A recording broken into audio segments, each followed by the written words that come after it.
મારું નામ રુદ્રદાસજી ઝાલા છે. આજે હું તમને ગીતા જયંતિ અને શ્રીમદ ભગવદ ગીતા વિશે થોડું જણાવવા માંગુ છું.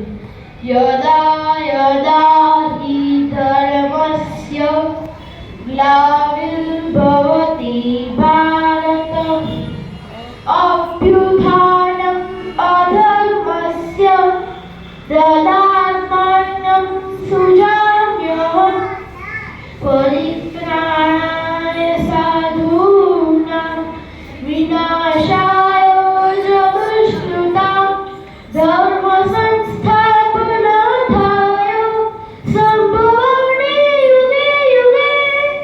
અધ્યાય 4 ના શ્લોક 7 અને 8 માં ભગવાને સ્પષ્ટ જણાવ્યું છે કે જ્યારે જ્યારે પૃથ્વી પર ધર્મની હાનિ અને અધર્મની વૃદ્ધિ થશે ત્યારે ત્યારે તેનો નાશ કરવા હું હરેક યુગમાં જન્મ લઈશ. ગીતા જયંતિ શ્રીમદ ભગવદ ગીતા ગ્રંથના જન્મદિવસ તરીકે ઉજવવામાં આવે છે. ગીતા જયંતિ મોક્ષદા એકાદશીના દિવસે જ આવે છે. સીતા જેવી સ્ત્રી અને ગીતા જેવો ગ્રંથ ભારતમાં જ જોવા મળે છે.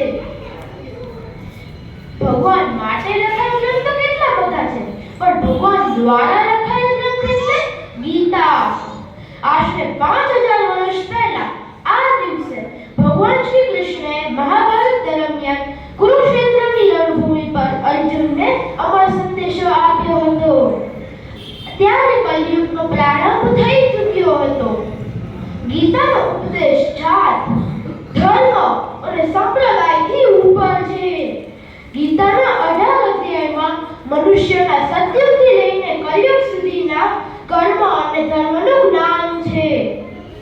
મનુષ્ય માટે શું કર્મ છે અને શું ધર્મ છે તેનો જ વિસ્તાર શ્રીમદ ભગવદ ગીતામાં સમજાવવામાં આવ્યું છે, જેથી વ્યક્તિત્વનો વિકાસ થઈ શકે.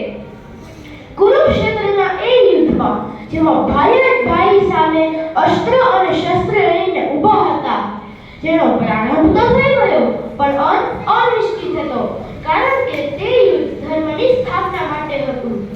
આ યુદ્ધમાં અર્જુનને પોતાના દાદા, ભાઈ અને ગુરુ ઉપર ગાંડી ઉપાડવાનું હતું, પણ આવા સમયે અર્જુનના હાથ ગાંડી ઉપાડતા ધ્રુજવા લાગ્યા અને યુદ્ધમાં હથિયાર નીચે મૂકી દીધા.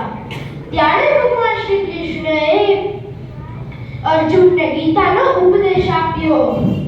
આ રીતે કુરુક્ષેત્રની રણભૂમિ પર ગીતાનો જન્મ થયો.